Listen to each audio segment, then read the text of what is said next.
Hello and welcome to Monster Hunter World, How to Hunt. I'm Artoria and today we're going to be covering how to hunt the Diablos as well as the Black Diablos. So the gear I'm taking along for this quest is the pink Raytheon set. I find this to be a great set for HR as it's got decent defense and fire resistance and just about everything uses fire. Now the items that I like to bring along with me are regular potions, mega potions, antidotes, rations, and cool drinks. I take these along just because I don't like to forget them. I've also got shock traps and trank pods in case, well, I like to capture monsters as they drop better items that way.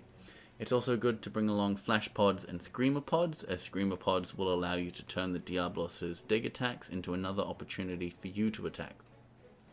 I also bring along armor charms and power talents and such, as I like the stat boosts that they give. Now let's have a quick look at the Diablos' physiology. The first thing that you'll notice is that everything on the Diablos is breakable, meaning that it's up to you where you want to focus your attacks based on what items you want him to drop. As for elemental weakness, he's weak to ice and water mainly, so if you have one of these weapons, bring them along.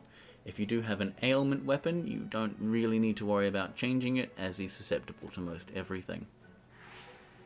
Now, let's have a look at the zones the Diablos likes to frequent.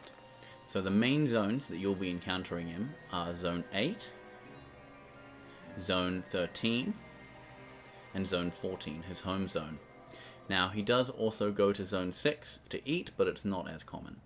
If you need Screamer Sacks to craft Screamer Pods, hunt some Noyos, this is the only place that you are able to hunt them and gather those items. So the first move that we're going to be looking at today is his Scream attack. Now this is by far the most annoying move that the Diablos has. What a lot of people don't realize is that it's actually possible to dodge this move. It is, however, very difficult as it has a small window. The window is exactly when he roars, right when he lifts up his head. So practice that and sooner or later you'll be dodging it. His most common attack that you'll encounter is his charge plus tail swipe. Now, when the Diablos is not in rage mode, at the end of every charge he'll do a tail swipe. This starts from the right and goes to the left. If you use this opportunity to attack his right leg, you'll get a lot of damage done quickly without having to worry about being hit. Now, it's important to note that when the Diablos is in rage mode, he can do more than one charge in a row, up to about 3 charges. So if you use these opportunities to get in and attack his right leg whenever you can, you will sooner or later be able to knock him down. Now you'll see here that by sticking on his right leg, he can't hit me even with his tail swipe. And after a good few hits, I get him onto the ground. Now, this is your best opportunity to get in and deal a bit of damage and break the parts that you need. Now, remember, don't be too greedy, as he does still have the ability to get at. Now around the zone, you'll notice there are these rocky spires. They're both in this zone and in the upper Zone 8. If you can direct the Diablos' charge into one of these spires, he'll get stuck, and you can use that opportunity to deal some more damage and possibly break his horns. Move 3, his dig, is the second most common move that you'll encounter from the Diablos. Now it can be a bit daunting for people to deal with it first. However, as soon as you know that you can use a Screamer Pod in order to turn this into a positive for you, it's really easy. Now, the timing for the Screamer Pod is to wait until the Diablos is entirely submerged under the sand. If you do fire it too early, it won't do anything. My tactic is to wait about 2 seconds after he's completely dug to fire the pod. That way, you generally always get him. The hip check is another one of Diablos' moves that can be quite annoying to deal with.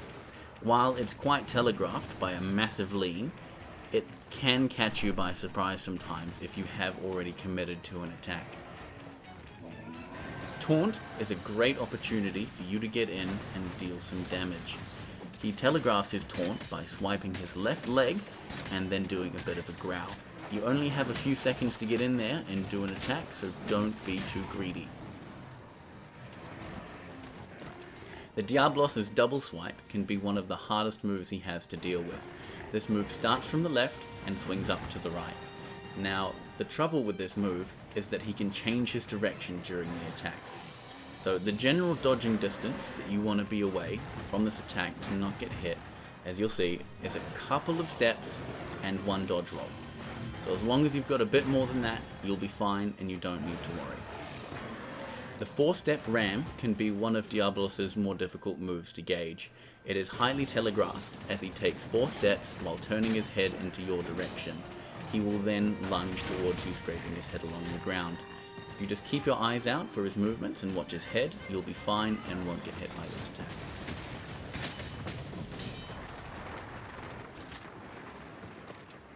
In Zone 14, the Diablos has a few moves that are exclusive. These happen when the Diablos gets himself behind the sand curtains. He can get there by either digging underneath them or by charging into them. As you can see here, he'll charge in and have a small animation. Now, when he's behind the curtain, the Diablos can emerge one of 2 ways. The dig, which is relatively easy to avoid as he's got the ground markings which let you know where he's going. However, the other one is that he can launch out full force from the curtains in a special attack. You really don't want to get hit by that as much as you can, so if you see him go behind the curtains, get your distance. The Black Diablos can be quite a bit of a pain to deal with, as he's got some of the same moves as Diablos as well as a few changes. The most annoying of these is, firstly, the ability for him to curve his charge attack, which can make it really surprising when you feel like you're out of range, but all of a sudden he's on you.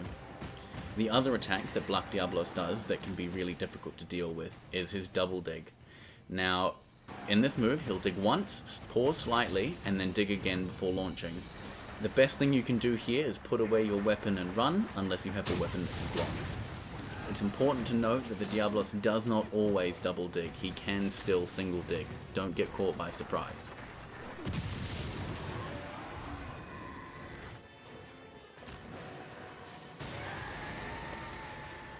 The final move that the Black Diablos has is the 3-swipe charge. Now this attack is really easy to dodge once you know the timing. It's 3 swipes and then dodge right as he launches. So count 1, 2, 3 and then dodge. Do that and you will not get hit. So hunters, thank you very much for your time. I hope you've enjoyed this quick video on how to hunt Diablos. If you have any questions, feel free to leave them in the comments below and I'll get to you when I can. If you enjoyed this video and you'd like to see more from me in the future, or specific monsters that you'd like to see hunted, please just let me know in the comments below. Until then, thank you very much and I'll see you out in the field.